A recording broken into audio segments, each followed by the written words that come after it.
Welcome to the Floored-U-Cation podcast. I'm your host, Kyle Hedin, owner of Illustrious Hardwoods in Phoenix, Arizona. We're here to talk with flooring professionals from all across the country about the issues that matter to you. This week's guest is George Luker. George is in charge of manufacturing and sales for Edurus Tools by Gundlach. He brings an interesting perspective to how he got into the flooring industry and why he puts the flooring installer above all else as a tool rep. We cover what makes a good rep, how to become a rep, and even get a little bit of financial advice and a book recommendation. Stay tuned.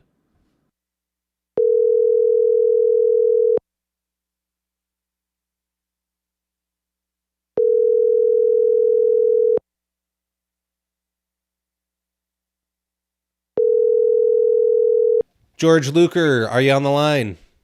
Yes, sir. Awesome. Welcome to the Floored-U-Cation podcast. Thank you for taking time out of your busy schedule to join us. Well, I appreciate you having me on. Oh, it's my pleasure. You're kind of an anomaly in this flooring world. And so we'll get into that, but I want to start with, who you are, what you've done, how you got into being involved with flooring and all that fun stuff. I agree with you. An anomaly is a very good term. It's very accurate. I'll give you just a real brief history of where I come from. I'm a small town boy from northern Idaho, graduated from high school with 20 people. Went to the University of Idaho, have a few degrees, well, a couple anyway. Graduated in 91, and then my second degree is in 93. Started in the financial services industry in 93 and ended up being a stockbroker until 2010. I left that industry because I could no longer protect my customers from the people I work for. A very predatory type of atmosphere. So I left that, went in the entrepreneurial world and lost my life savings and decided I would revert back to my roots and work with people that I was more comfortable with. So I went to work for Floored-U Tools and created a position there where I ended up being one of the national sales directors. And how I designed I had no guidance. So I really didn't know what was expected of me. So I just pretty much did whatever I wanted to do, which was connect with my customers, you guys, the flooring installers. Mm-hmm. So everything I did was wrapped around what could I do to make life easier for the everyday installer and, of course, promote the brand that I worked for. So I took a lot of pleasure from somebody from Florida calling me and saying, hey, you know what? This should be changed on your cutter. And I would go right to the engineer and out to manufacturing and say, hey, look, what can we do to make this better? And over the course of that 5-year time frame, we came out with many tools that were just leaps and bounds better than anything on the market. And a lot of the ideas, all of the ideas, came from guys on the ground. It makes a lot of sense to me. Mm-hmm. Well, so let's stockbroker, loses a fortune, hardworking young man growing up in farm country. I'm confused as to how you even find bullet. Like, where does that even come from when you're in the middle of Idaho and you look for like a job and you find a flooring tool company? That it just blows my mind. Obviously, I mean, I'm going to assume it's like some kind of LinkedIn thing or something like that. Like, where do you even find this rep position to get into? That's a funny story in itself. I was helping a friend of mine put siding on his house. And at that time, I'd never installed a floor in my life. Mm-hmm. And I said, there's got to be a better way to cut hardy plank. So I just Googled it. And lo and behold, Floored-U Tools is manufactured 6 miles away from my house. So I called a lot of contractor friends of mine and said, hey, have you ever heard of this? And they said, no. Well, my comment was, why in the hell not? So I went out to Floored-U Tools and I met the founder. And I just loved the guy. Just absolutely thought he was a great individual, a mentor, very creative, very, very personable. So I finally said to him one day, what are you doing for sales? Why does nobody know about you? And he said, that has been our biggest struggle. So I told him, just hire me. I'll fix it. And he said, I can't afford you, George. I said, well, then don't pay me. In 6 months, we'll talk about it. And he said, well, I can't not pay you. I said, well, come up with a stupid number. I'll come to work. And in 6 months, we'll talk again. So really the first year I was there wasn't a whole hell of a lot more than minimum wage. Okay. So, but after that, sales increased from the time I started to the time I ended.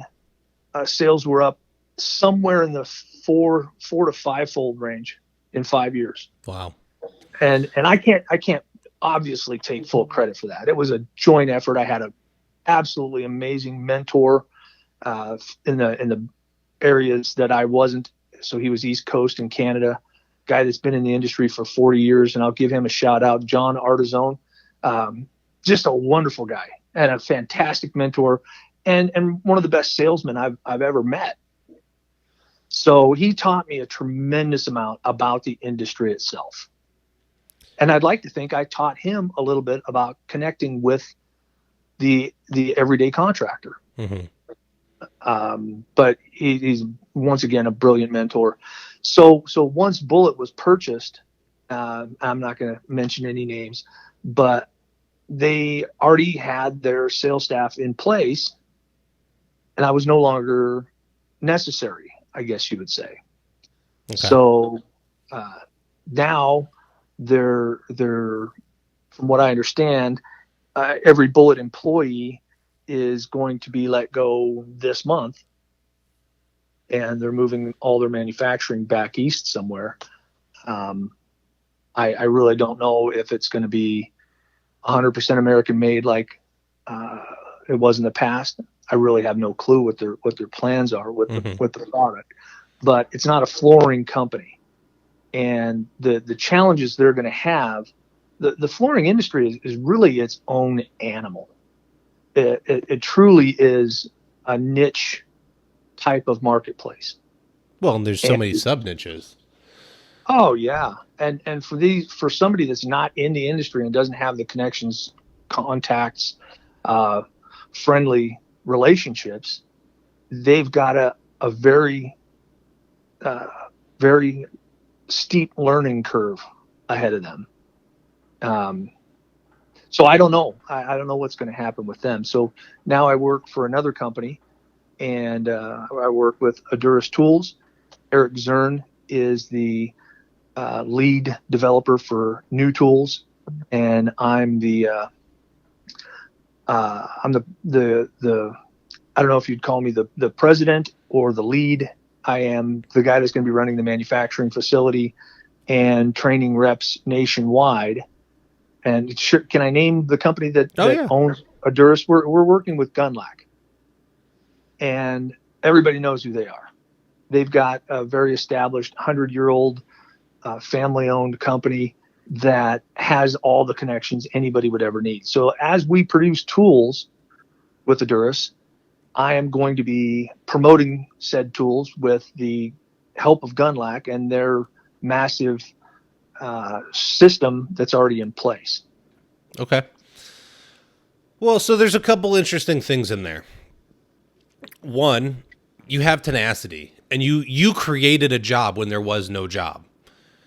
So, I mean, I think there's a huge takeaway just in that. For one, I think it's a generational thing. I don't know that Gen Z kids are necessarily going to run out and try and make a job like that when they know somebody and they have a problem and say, you know what, look, just pay me minimum money and I'll solve your problem. I did it. I needed to find a new job before I got in flooring, and I cold called 30 contractors. There wasn't a post saying I need to hire somebody. There was me calling a contractor saying, hey, hire me. I want to learn. So I like that. And I think that's a huge takeaway for the installers that listen and the business owners and stuff to realize that you got to take a leap. Yeah, I think I was in a very unique position where I was not not financially bound to where I had to have a job that day and it had to pay all my bills. So my history really gave me the flexibility to do what I did. Okay. And I was kind of in the same boat when I was fired by that other company. I was 50 years old. I've never been unemployed. I've never been fired in my entire life. And all of a sudden I find myself unemployed and fired in the same day. So creating the position that I've got now was really the brainchild of Eric Zern. He had Okay. everything to do with it because he was looking for a company that he could produce his ideas with, but he knows me extremely well through our relationship at Bullet Tools. In fact, he was a rep for Bullet Tools because I needed a rep in a certain area and he was there. Mm-hmm. And he's a flooring installer, which, by the way, leads to a whole nother topic, but we can get at that in a moment. And he had already been in contact with the Gundlach and said, "Hey, this guy is available." And in his words, let's not break up the band. Yeah. George can do this. He has the contacts. He has the Rolodex. He has the personality. I've got. By the time I was out of the financial industry in 2010, I managed $65 million and I had 400 customers. So organizational skills, I think I can handle. Managing 10 employees, and I've already had experience managing reps across the nation. So once again, his terminology, let's not break up the band, led to the creation of the current iteration of Edurus Tools. Mm-hmm. That's awesome. I think it's great that your career has been able to speak for itself, and the connections you've made is what's generating the future for you. And so obviously growing up on farms, doing that kind of work, I mean, I got to hang out with you in Vegas. You're a good old boy, man. You're gonna get down in that pickup truck and have a good time. So why, I don't even really have to ask this question because I know why, but I want to hear your words. Like, you jumped into the flooring industry and you immediately gravitated to the people. Like, some people would look at the installers as being at the bottom. I look at it the opposite, and I think the installers are the pinnacle because without us, nothing's going to happen. But that's who you latched onto. That's who you went and built relationships with. So why them? Out of anybody, the company's paying you, So like, to me, that's where your loyalty should lie. And not that it didn't, but you put the installer first and foremost from what I can see. And I think it's the largest mistake in the industry that reps or company spokesmen aren't in direct contact with the people that are paying their bills. We can have all the contacts with all the companies in the world, and that's fine and dandy. But if you can't connect with the people that are actually using your product, you're making a huge mistake. And for me, it was threefold. First and foremost, the guys actually using the tools are the smartest people in the industry, in almost every industry. They're the guys that can say, "Hey, this latch doesn't work very well," or "I'm having problems with this," or your blade is dulling too rapidly. That's where I get the passion to say, I can make the best tool out there. I was also in a little unique position. This comes to point number 2, where I could influence. I was with such a small company, I could influence the design and the manufacturing. Mm-hmm. And I think that's huge. If you were to call me and say, "Hey, this widget trinket bobble isn't working well, you should tweak it this way just a little bit," I'm going to tweak it that way, and I'm going to send it to you. And I'm going to say, "Is this any better? Or do I need to tweak it differently?" So those 2 points right there give me the confidence to say I'm working with the lifeblood of what's enabling this company to work. And then the third point is, I just like you guys.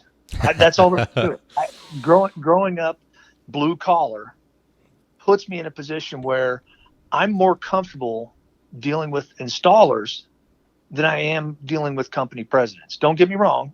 Um, I know the numbers and I have the ability to be able to make rapid decisions with company presidents on cutting deals, Mm-hmm. and I have the education to allow me to speak with that individual in an educated manner.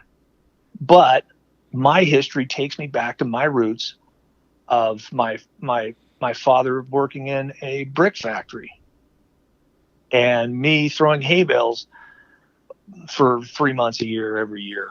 Yeah. And so I just feel more comfortable dealing with the guys on the ground than I am with the guys at the top. So, from your experience and having a team of reps under you, um, do you think reps that are building these relationships with installers are more successful across the country than the ones that are just trying to deal directly with the supply houses and stuff like that and push product? Well, it's a little bit different. I'll give you two examples. One example is that oftentimes, and this is the trend of the industry, companies are going out and hiring captive reps. So, which means that they only work for that company. So you've got a guy that is dealing with directly with the distribution channels and only dealing with them on one company. Okay. And they do make connections at all the trade shows they have at those companies. They make connections at surfaces. I think where they're going wrong is they don't treat those connections as well as they treat the people that are buying their products. So my personal opinion is, yeah, they're making somewhat of a mistake there. Now, you've also got reps that are called independent reps, which have numerous lines that they represent, and they'll go to a show and they'll have 4 different brands that they've got to try and promote. Now, the reason for that is every one of those lines might not be able to pay them enough to be a captive rep. Okay.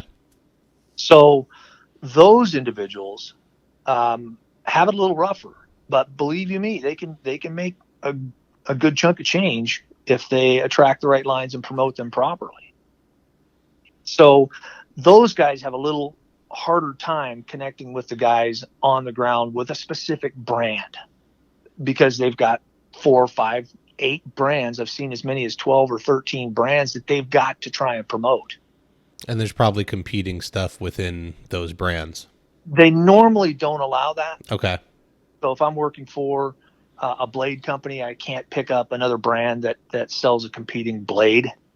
Okay. So they're working across all industries, from carpet to tile. Got it. All Yeah. industries in the flooring world. That's a lot of connections, because I honestly, like, even doing this podcast has been difficult on me. Like, my specialty, everybody knows, is I do the engineered hardwood luxury vinyl plank and laminate floors. I don't do carpet. I don't do tile. I don't do sheet goods.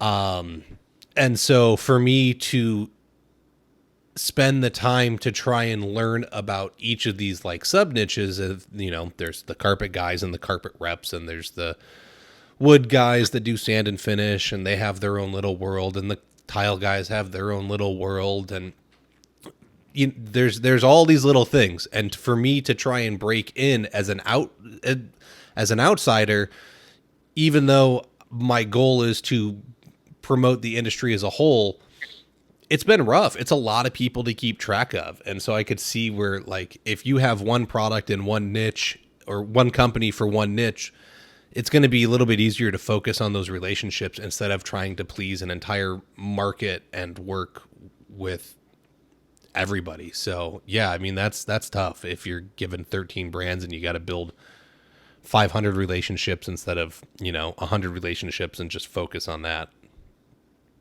And that's where I stand today, where I came from a company that only built shears. That was my passion. And as everybody knows, those shears cut hard product. Mm-hmm. Did have one that would cut carpet tile, but now I'm stuck in a place where my learning curve is all of a sudden back, where I've got to learn tile, I've got to learn carpet, and I'm doing that, and I'm blessed to have Eric Zern, who's installed all of it. Yeah. So I can ask him a million questions, and he's a wealth of knowledge on the installation process for about anything. And our relationship is as such that if I've got a question, I have no problems asking, and vice versa, because he's got to learn the manufacturing side. He's got to learn the sales side, which he's a quick study. It's not rocket science. So we're blessed that we have these synergies, that he can go do his thing, I can do my thing. I'm not his boss, he's not my boss. I consider us complete equals, and we have the same job when it boils right down to it: to make money for the people that we work for, and to make a product for the people that are purchasing it that's what they need and what they want. Well, at the end of the day, honestly, the people you work for are the people buying the tools.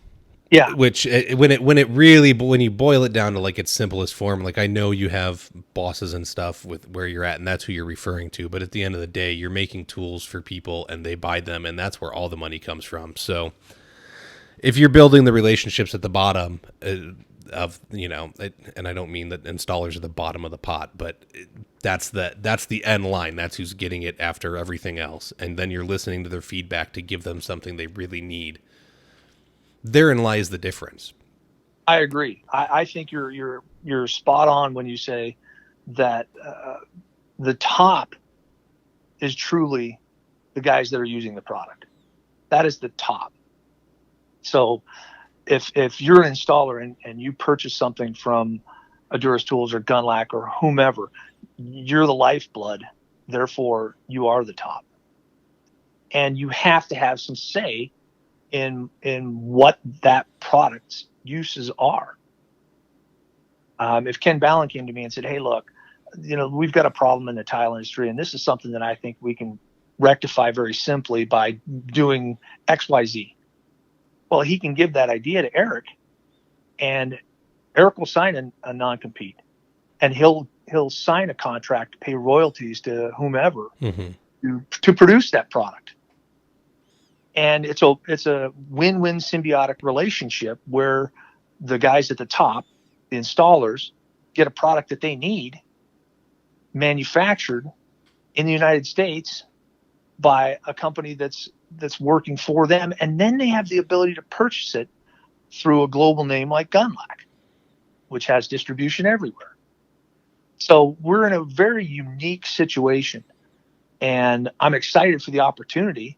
And as time goes on, we'll be able to implement many more things in the flooring industry that will change the face of the installation process. So, what do you think? What do installers need to do to build better relationships with their reps? Like, do I need to just call them up and ask them to go get a beer or dinner or lunch, or invite them out to my job site to do things? Or is it only worth contacting certain reps because I'm going to waste my time? To me, there needs to be a better balance. And it's something that I'm working on too. Like, I'm trying to get to know reps in my area that manage my territory. Unquestionable. Now, the way to do that is when you see said rep at a show. Every company has their barbecue days or their open house and whatever, and those reps are there. That's ground zero of creating the relationship. They need to be able to put a face with a name. They need to meet you and say, okay, well, this guy is successful. He's purchasing our product. If there is an issue with that product, I will go help him. A good rep would do that at the drop of a hat. Now, granted, reps are busy people. They can't just say, okay, well, I'll be there on Tuesday because they've got an appointment 40 miles away. But but a good rep will spend time on the phone with you and give you the advice that you need. Mm-hmm. So the very first is calling them and or talking to them at the show, and follow up later with a phone call or an email or a text that say something to the effect, "Hey, it was nice meeting you. I love your product. If I have any problems, can I give you a call direct?" So get their business card, shoot them a text days later, and hopefully at that point, that rep is smart enough to make a mental note to say, "Hey, this guy's he's a no BS guy. He's a go-getter. He's going to get things done. He's using my product. He will promote my product." And yes, absolutely. If you have a problem, give me a call anytime. Now, when you're talking about guys that are working for a self-leveling company and you've never done it before, those guys shouldn't be on the ground with you, because they're going to be, first off, they're going to be a captive rep. So they're only working for that company. And their job is to make sure that it is installed properly. So if you've never done it before, whatever product you're using, in advance, let that rep know, "Hey, I might need your help this day." Yeah. And they'll do it. And they'll do it. So first step, get a hold of them at a show, put a name to a face. Second step is follow up with that. And that's where I think people really drop the ball, because if you call somebody 3 months later and say, "Hey, we met at this show at TNA, Tom Duffy, Big D, whatever, 3 months ago," I don't know about you, but I when I'm at a show like that, you're meeting 100 people or more. Yeah. And it's impossible to remember everybody. But if you've exchanged business cards and you've exchanged some conversation, then you've created a memorable event. So obviously the relationship needs to go both ways, as it does with any relationship you're building. You both got to put in effort. So it's on us as installers to go out and meet them and follow up and build that as much. And if they're worth their weight in anything, then they will reciprocate and come back. So absolutely, that's what I'm taking away from that, is we need to go and start. What I want to know is, maybe you can give me some insight on this. I don't go to the supply houses a lot. You know, I've got Big D, I've got Tom Duffy. There's another one that we only have one branch of, DeSoto. I got that in my area, and I've never been there. That's a good store, by the way. So they've got 25 locations. Yeah, I think they're bigger in Cali than they are here. They got the one location here, but it's a matter of, like, I don't often have to go. Like, I'll go pick up stuff for my distributor, and they carry some stuff, and I'll pick up what I need. But I don't see enough flyers, and I don't know if it's a Southwest thing. I don't know if it's man, I don't know what it is. I don't see a lot of classes going on. And if you go poking around the manufacturer websites, you don't often see a lot of stuff. Like, you can go, I'll use Schluter as an example and Ardex as an example. You can go on their website and you can find when they're having trainings at their big training centers. For Schluter, they'll put you up in the hotel, and they have trainings listed across the country, like, at all times. Why don't these companies build simple regional email lists these reps can use and let us know when something's coming up? Because for me, I would love to know a month in advance so I can build it into my schedule. By the time I find out about it, I've already got an installation planned. I have to be there, and I have to be getting it done. I don't have a crew where I can leave them to work and I can go learn something. And if I did have a crew, I would want them there learning too. I'll pay them for it. Forget it. It's not even a question. If they're going to learn how to use a product better and get introduced to something, I want them to get paid and spend the time there. Well, the very first thing you need to do is go to those 3 locations and make sure they have your email address, and say, when you have an open house, contact me. When you're and they'll know about those Schluter classes, or Uzian or whoever. They'll know about when that rep is going to be doing some training in your area. Mm-hmm. And any good store manager or assistant manager will have an email list together to be able to alert people to those events. So I don't see it necessarily as the job of the rep to be able to do that. I see that as the job of the store Okay. to be able to do that. And I'll give you a good example of that. There's a large company in the Northwest called TNA, and there's a gal there named Lagia. And she is just amazing organizational talent. And she would let us know, hey, this event is coming up in 6 weeks. Can you be there? And absolutely perfect at alerting not only the reps, but her customers. She'll have flyers up in the store. She'll send out a broadcast email or a group text alerting people to the days that are important. And she would get 3 times the people at those types of events as their competitor. Mm-hmm. So that key individual is the one that you've got to make sure knows who you are and gets in touch with you. Okay.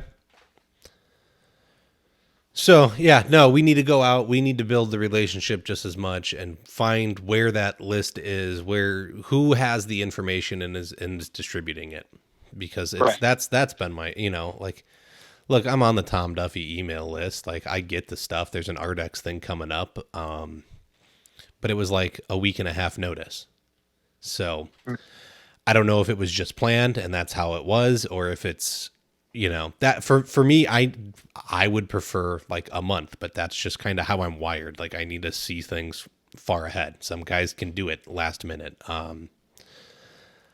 I don't know. So, well, the key to that is to take the time. If you've got to work a couple extra hours a day for the days preceding to free that time up, that's what you need to do, is make sure that you're there, even if it's only, as much as I hate to say it, we've all worked Saturdays, and maybe you work a half a day on Saturday to free up that half a day on Wednesday that you need. Mm-hmm. And yeah, I'm with you. You got options. Sometimes you got to call Mrs. Jones and say, hey, something came up. I can't start Monday morning. I can start Monday afternoon, and I'm going to take myself and my crew over to this training. We're going to learn about a product, and then we'll come and start. We'll work longer hours the rest of the week to make up for it. Yeah. Yeah. And believe me, when a customer hears that you're doing future education, continuing ed, learning about new products, that impresses the hell out of them. They're going to say, wow, I've got a real professional here who's serious about his craft. Correct. And it's the problem is, it's not mandatory in this industry. So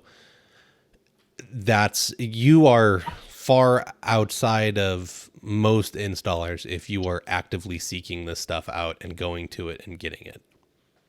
Yeah, let's face it. We all think we know everything. Oh, no, that not anybody listening to this show knows they don't know everything. That's why they're listening. I guess so.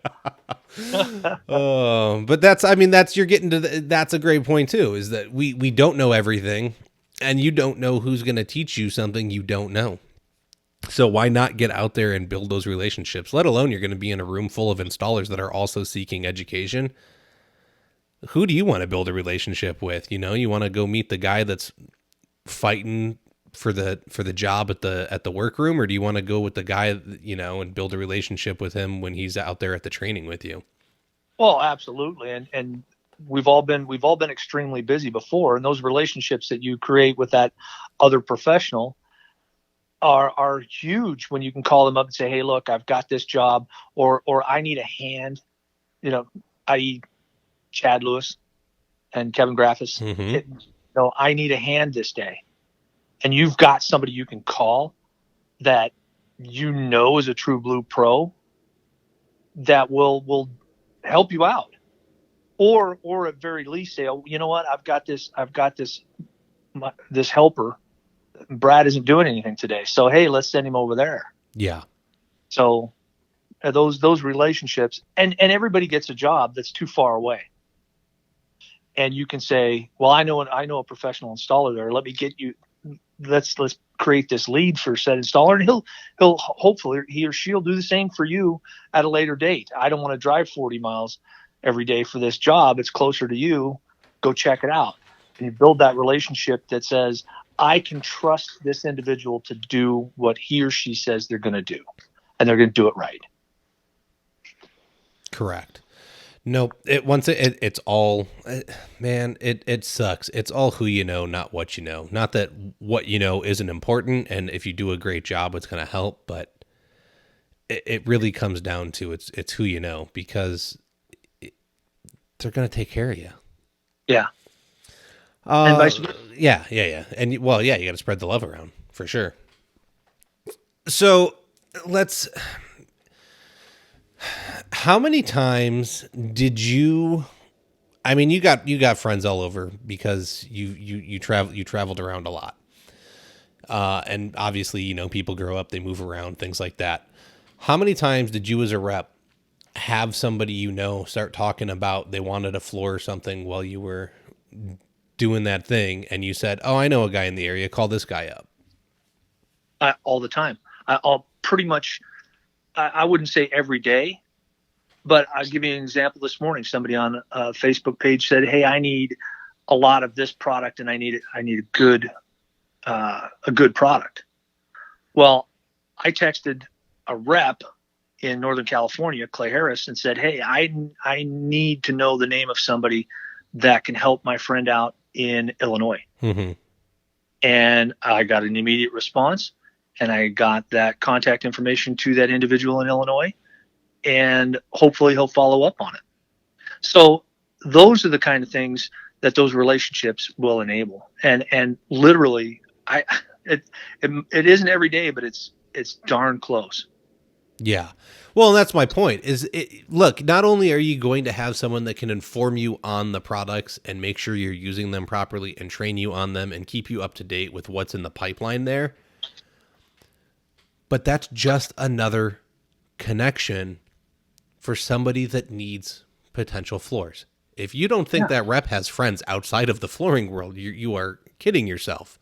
They probably have a wife and some kids, and they know Johnny down the street is going to get a floor at some point, and hopefully ask him, you know, who do you recommend? Right.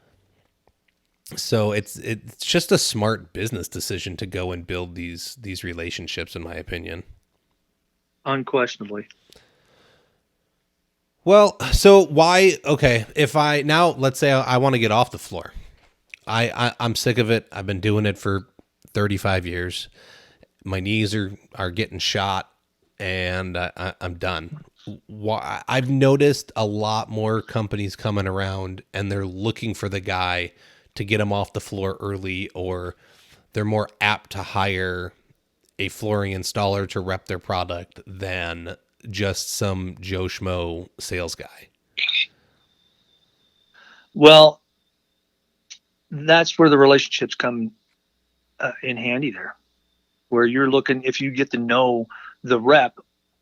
Look, I know I was not only was I a rep almost nationwide, I was also the managing rep nationwide. I was also the personal rep for the Northwest. I know all the other reps. We know what jobs are coming available. So if you have a relationship with that rep and you say, look, I'm an extremely knowledgeable tile guy, and I need to get off my knees, that rep will be your in to potential other employment. And if you don't know him, you're SOL. So that's a very key point, is how to get from being an installer into the rep world. You said it before, it's who you know. It's those relationships. And you never know, that rep may say, hey, I'm retiring.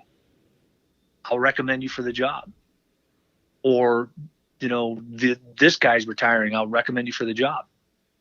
So that's the first in, is getting to know your local reps and having them keep their eye out. But you've got to keep that relationship current. Yeah. I don't follow up every 5 years. I mean, this is something you've got to, I'm not saying every day, but probably at least once a month, you got to be reaching out to people and keeping things going. Yeah. So, but why do you notice companies wanting to hire prior installers more? And is there Yes. reasoning for that? Yes. It's becoming a very noticeable trend that installers are becoming reps. So, but I also have to say, it's a whole different ballgame when you're going from installer to rep. Mm-hmm. Just like it would be from going to rep to installer. There's a learning curve. So I can't say that it's a perfect fit for everybody. If I've been installing for 30 years, if I've been riding a tricycle for 30 years and I get on a bicycle, it's going to be a steep learning curve.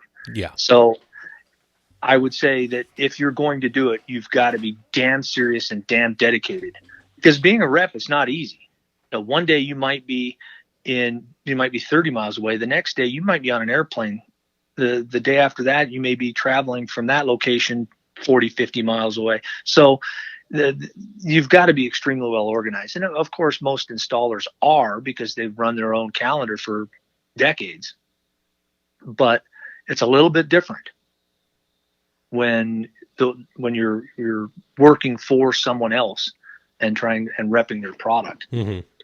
And there's travel involved. That's all there is to it. There's just you're as a national rep, I was gone every other week, pretty much, away from home, 3 or 4 days every other week. Yeah, which doesn't sound appealing to me at this point, but and that's because I've got my son and my daughter at home, and I want to see them. So if they're out of the house and I have a little bit more freedom, I miss that part about my reality television background. It was awesome traveling all over the place and meeting people everywhere. So that's something that could potentially appeal to a lot of people in the future, is being able to travel around and meet new people and build those relationships in a broader area than where they're able to do so now. What do you think they get by hiring an installer, someone with that background?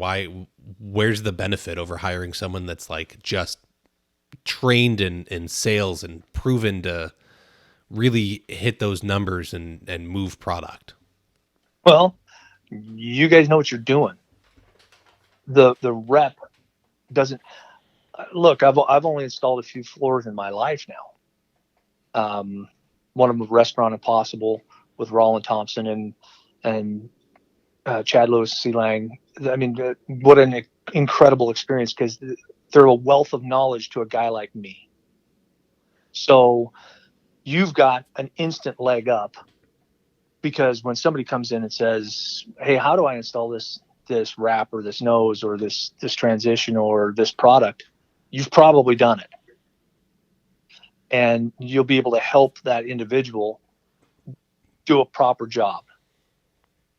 So for me, I had to learn all that.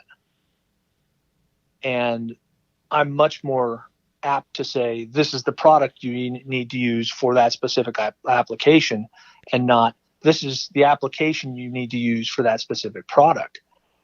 So once again, the relationship I have with Eric Zern, being an installer, is invaluable to me. Mm-hmm. And of course, all the installers that are friends of mine across the nation. I've learned a lot from Dan Churchill, Roland Thompson, obviously everybody knows him. But so it's those relationships that make a big difference for me. So you having the installation down, you already have an advantage to be that rep, and you're speaking with your brethren. Mm-hmm. Now, can every installer learn how to sell? That's a proven no. Yeah. I Yeah. hate to say it, but it is a proven no. There's lots of guys that go out on their own and don't last. But that's Yeah. why we're here. Let's change that. Yeah, absolutely. So if you've got the God-given talent, the gift of gab, um, you've been an installer. Like Chad Lewis, I think it'd be a great guy to go out and get a rep Oh job. man, he was pulling in people left and right for you at services. I'll tell you Oh, what. oh yeah, and he's absolutely the perfect guy for that type of transition because he knows the industry. He knows the installation side of the industry, and he's rapidly learning the other side of the industry. So I think who'd ever pick up a guy like that would be perfect. Now, then you go the other side of the coin, where you've been an installer for 30 years and you don't have that salesman mentality. You just have the incredible gift of the trade. It might not be the best fit for you. Mm-hmm. But that's why there's tech guys. You can go write the instructions. That's true. So that's honestly, my mind has been blown lately. Like the more I dive into doing this podcast, the more I dive into this flooring world and building relationships, I can't believe how many opportunities there are. Honestly, you can go to school to be like a chemist, and you could end up working over at Bostik making glue. You know, I never thought of that when I was in high school, that like a chemist is going to be the guy making glue. But it's true. Yeah. You don't, there's so many different facets of this world that we haven't even, I couldn't even touch on them all. I don't think, you know, you think there's like, these people make the product, these people sell the product, these people install it. There's so much more going on than that. There's so many different places that you could go if you wanted to retire and stay involved. Unquestionably. It's mind boggling. Do you think installers have a better chance because they're going to be no BS, straightforward? They're going to take care of other installers first. I mean, not that everyone has perfect ethics and some people might want to try and pad their pockets, but I don't think you're going to last very long if you're playing that game. Well, I do think they have an initial leg up in speaking with the installer. The problem is the rep's job isn't always just to deal direct with the installer. You've also got to deal with the store managers who can be difficult. You've got to deal with being employed for the first time, not being self-employed. Mm-hmm. Yes, you have latitude with what you do, but you still have to answer to someone else. And that guy can be a pain in your butt. So, and look, if you've been self-employed for 30 years, you're not used to taking orders from somebody. Yeah. And that somebody may be a 26-year-old recent college grad that's the grandson of the founder of the company. That's a very real possibility. So you're taking orders from somebody who doesn't know anything about anything. So yeah, it can be an extreme transition. Okay. Definitely things to consider. Store managers can be brutal to reps. I've walked into places more than once, and if I wasn't a national rep, I wouldn't have got past the assistant manager or the guy behind the counter.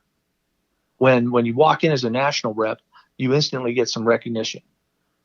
And if I didn't get the recognition, I would find it. I would make it happen. Now, as a local rep, you walk into a location, they don't always open their arms and say, "Oh, great, come in, have a donut." You know? Yeah. It's a little different. Well, why is that? I mean, they've had a bad experience with your product, the other rep before you sucked and screwed up the relationship? Like, what kind of things are going on that you would potentially have to overcome? When I went into Bullet, I had both of those obstacles to overcome nationwide.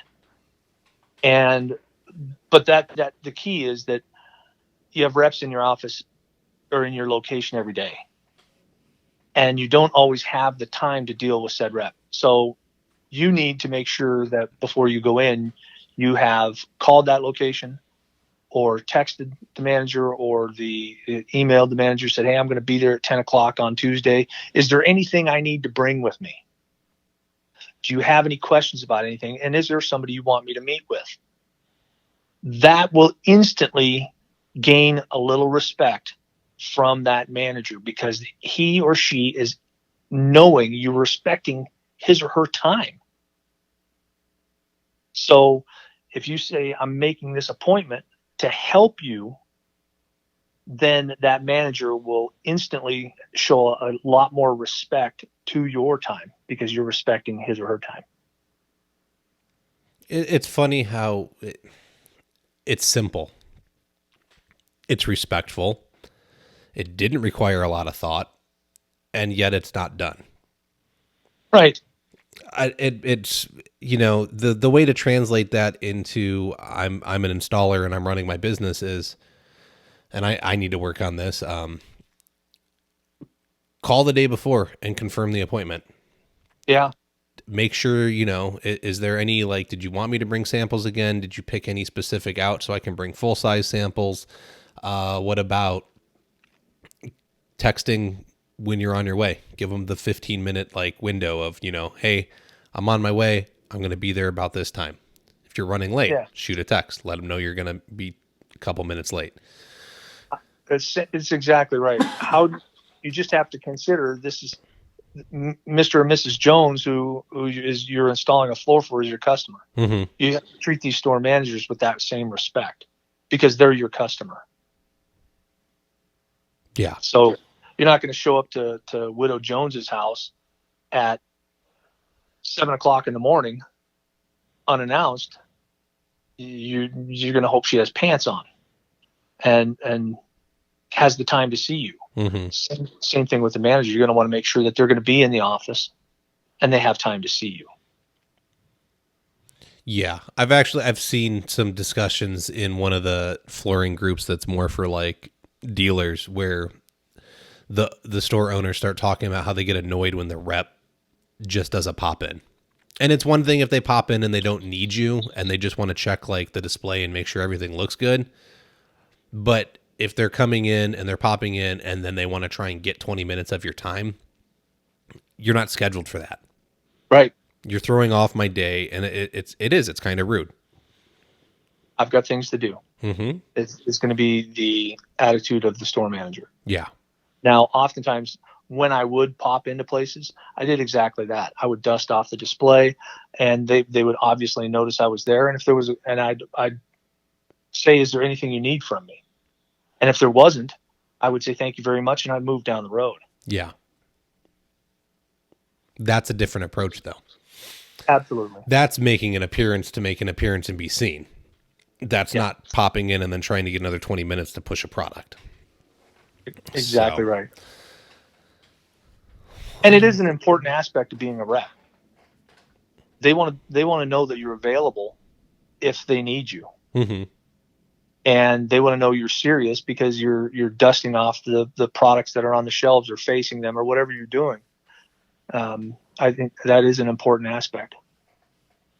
No, I think it shows that you care. You're coming in, you're spending time, you're making sure your stuff looks good. You're there to answer a question if they need you, but you're not going to beg for their time. You're going to set that up at a different time. You're going to do the same thing when you're going to a house and trying to sell a job. So a lot of this stuff translates over. It's just a matter of, it's not necessarily an apple to an apple. It's kind of an apple to an orange, but the same common courtesy is all there. Yeah.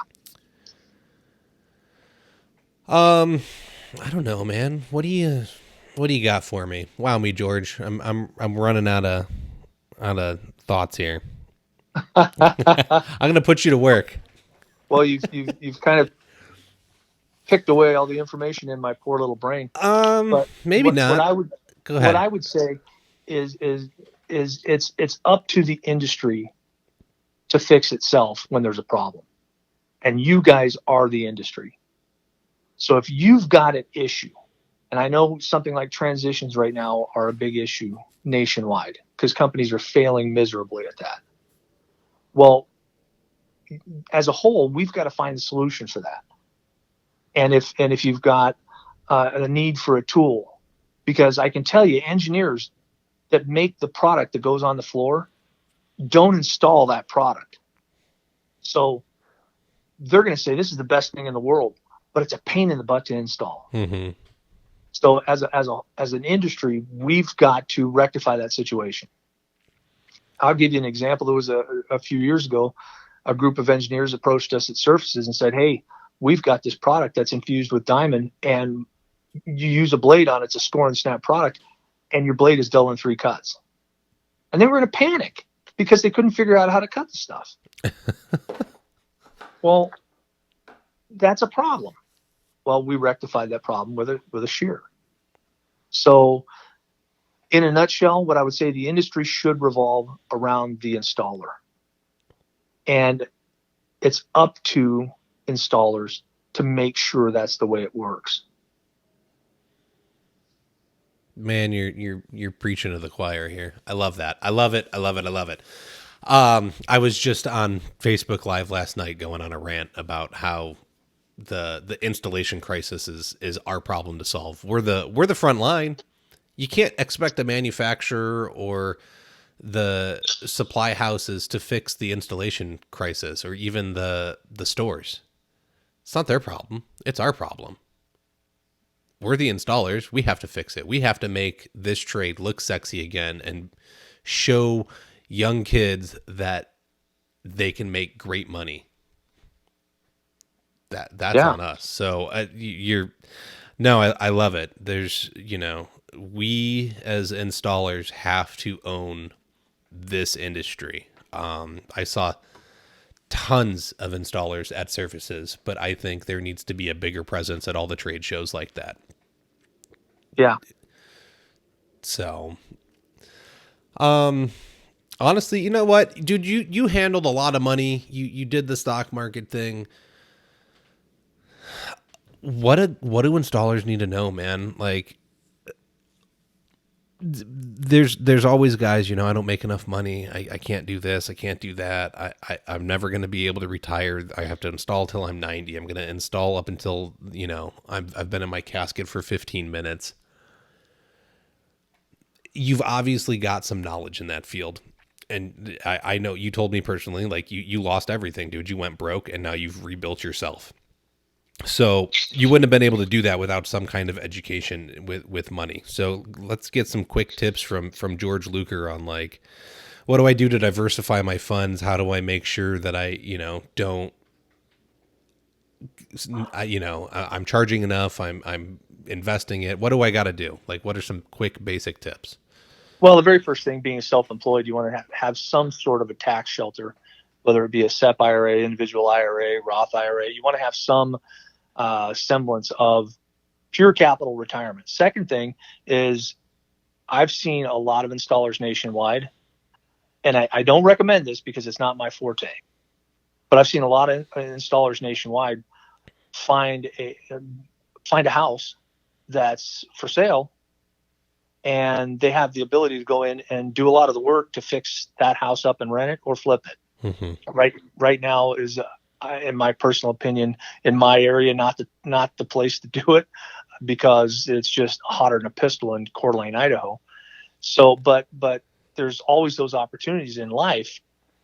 But if you don't have some powder dry, you don't have the ability to take advantage of a lot of those opportunities. Mm-hmm. So essentially, saving money is first and foremost key. Have some money set aside, and second off, you guys know what kind of taxes you pay. Well, if you had the ability to say, I've got $3,000 or $2,000 or $200 a month, whatever it may be, to set aside, and you get to write it off your taxes, oh, come on. Well, that's a no-brainer. Yeah. So, and the other key to that is not necessarily to go out and find a broker to do that for you. You can go direct to a mutual fund company and set that up yourself. So, and the reason I say that is because in today's world, one of the reasons that I quit being a broker was the fact that I was no longer allowed to take a customer on that didn't have $150,000, $250,000, that sort of thing already set aside. Oh, wow. It was not something I was able to do anymore. I was expected to manage wealth, not build wealth. Okay. So you're probably better off going direct with a mutual fund company to start the process and educate yourself on it. So those two things right there, or three things, set money aside on a monthly basis. Use that money to make more money. And managing your tax situation, I think, is critical, especially being self-employed. It's brutal out there. Being self-employed on the taxing world is just horrible. Yeah, I'm waiting to find out what that one's going to be for this year. I think I'll do all right, but it sucks. So, Well, sometimes putting $2,000 away saves you $1,000. oh, well, yeah. And that's Well, my, I would say you got to, if like I have a bookkeeper, I have a CPA. At some point, I'll get all, and I have a financial advisor. At some point, I need to get all three to sit down and we can really look over some numbers. And if I need to pay them all $100 an hour for their time, but it's going to net me millions, I think it's worth it. Who cares? oh, true. You gotta get everybody you're working with and that's handling your funds on the same page. You can't just go and talk to them all individually. They're gonna work better. I like the fact that you have them separate, because that's a checks and balances situation.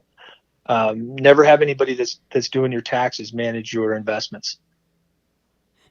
Never have anybody that's running your books handle your taxes. To me, it's something that you have to have professionals in each field, because if something is actually going wrong and you've got one person doing all three things, you think you're going to find out about it? Yeah. Probably not. No, you're dead on. It's a good system to keep it split up. And there's a lot of CPA firms that will do bookkeeping, and it probably works out well. This is just my bookkeeper only does books and payroll, and so that's how it worked out for me, and I like it that way. Well, it's going to save you some money too.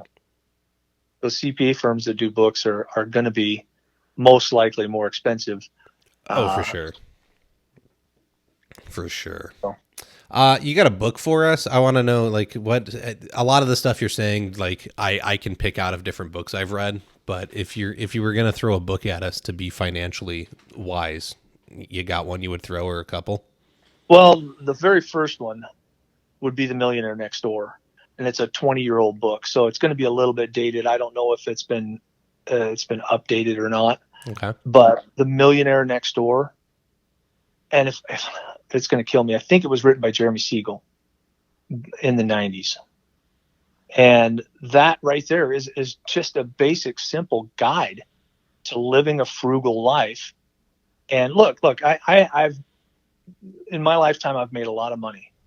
But even when I made a lot of money, right now I drive the newest vehicle in my driveway is a 2001 Tahoe. Could I afford to go buy a new pickup? Yeah, I could do that. Do I need a new pickup? No. This vehicle drives me back and forth A to B like a new pickup would. So why do I want to take $50,000 out of savings and go purchase a new truck? Yeah. So living your life frugally, and everybody knows the story about the guy that was on the park bench. And this is a true story from my hometown. A guy on the park bench when I was a paper boy as a child used to ask me to read the paper almost every day, and then he'd hand it back to me and say, there's nothing in there I need to read. He didn't buy that damn paper, but when he died, he was worth $30 million. So that's The Millionaire Next Door. Yeah. I know a lot of guys out there, including some of my very, very close friends, that spend money on their own egos instead of having it set aside. So The Millionaire Next Door will kind of explain to you the template or the blueprints on how to truly live a frugal lifestyle and be intelligent with your capital. Love it. No, I agree. There's a lot of guys that just because they have, a $10,000 check in their hand, they think that $10,000 check is theirs. And yeah, if you were to take $1,000 of that $10,000 check and make it work for you, you're going to get a couple of pennies from it. But over time, those couple of pennies are going to earn a couple more pennies. And if you can find a way to then do up your ego from the dividends, now you're doing a lot better. Yeah. But it's going to take time. You're not going to get there overnight. It might take you 10 or 20, 30, 40 years. And I can tell you one thing, the guy, we just hired a concrete guy, interviewed 3 of them. And the guy that pulled up in the brand new 1-ton Ford and didn't have dirty pants was the first guy that I said, never, it won't happen. The guy that pulled up with a 10-year-old work truck and jumped out with dirty boots is the guy I hired. Honestly, I can see that one going both ways, but I get what you're saying. I really do. And it also has a little bit to do with my own personality. So I'm not gonna hire the guy that pulls up with a beater on and with a heater. That you have to show some level of success. I understand that. And as the company president, I'm probably going to go out and buy a different vehicle for local meetings. And the Tahoe is perfect. It's a perfect vehicle. It's perfect condition. But I do understand that you've got to represent yourself to some degree to show that level of success. But I also think there's a fine line of going too far. Mm-hmm. And if you're spending $20,000 on a pickup because you need to represent yourself as a financially stable and successful individual in your industry, I get that completely. But what I don't get is the brand new truck. I just don't. It's just not me. Maybe it's just not me. Well, look, man, I just bought I bought 2 trucks last year. But one of them got wrecked on the way to Wisconsin for Christmas. But I ended up, the F-150 I have now is a $20,000 truck. But I went from a 2001 Ford Expedition that I picked up for like $1,800 and dropped another $6,000 into over a couple of years to this pretty much brand spanking new 2012 F-150 with 50,000 miles on it. I now pull up to a job and I look more professional. Did I go out and buy the $80,000 Raptor? No. Could I finance it with my current credit? Probably not, but the money's made to do something like that. But I don't need to pull up in that truck. It's an XLT, man. It doesn't have any leather in it. It doesn't have the backup camera. Like, it's not a super fancy truck. It can tow my trailer and it looks decent. So, when there's flaunting it and there's getting by and appearing professional, because my Expedition wasn't professional looking. The front of the bumper was ripped off from whatever the previous owners had done to it. The paint was faded, and you doing just because the sun's so extreme here, looking like crud. It was oxidized, man. It wasn't professional looking, and I'm surprised I was able to run a business out of it, but I'm thankful I was. So, there's, like I said, there's a way to do it both ways. And like, I get having the new truck, but does it need to be, do you need the 3,500? Do you need the F-350? Does it have to be a dually and brand new and the Lariat or whatever the super fancy edition is? Like, do you need the $80,000 truck, or is the standard $40,000-$50,000 truck gonna make it happen for you? Yeah, some of that is definitely personal opinion, but you did ask the question what I thought would make you the most money in life, and the brand new truck is the last thing. I 100% agree. That's why I didn't buy the $80,000 truck. I bought the $20,000 truck. Yeah, but it's going to last. I can beat on that for 3 to 5 years, if not more. And then that, return on investment on it should be way more than what I spent. Otherwise I got issues. So, and as a rule of thumb, what I say is, if you spend $6,000 on a vehicle, you should get 60,000 miles out of that vehicle. If at that 60,000 mile point, it's done, you've gotten every penny out of it. Mm-hmm. So, and that's where I normally stand. I normally won't go over $15,000 for a vehicle, but with that vehicle, I'm going to expect to get 150,000 miles out of it. I think that's a fair deal. Just a redneck rule of thumb, buddy.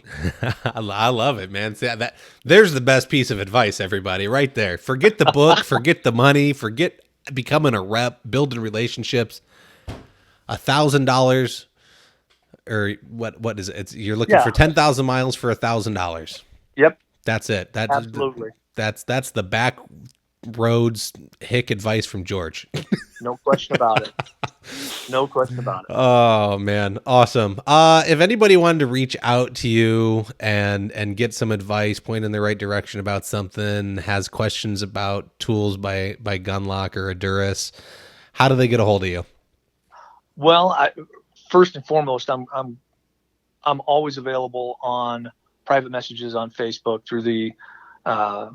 Can I mention the name of it? I can mention Flooring Installers of America Facebook page. Please. Of course, okay. So Flooring Installers of America Facebook page. I'm always available for private messages through there. My name is George Lucker, Lucker, not George Lucker. So you'll be able to find me on there, and I'll gladly, from that standpoint, give you my my personal phone number, contact information. My personal email address is N as in North, N Idaho Resources @gmail. That's an old LLC I've had for a little bit. So N Idaho Resources @gmail. You could always contact me through that, and I'll gladly, once again, give you my personal phone number. And I'm available. I'm usually up at 5 a.m.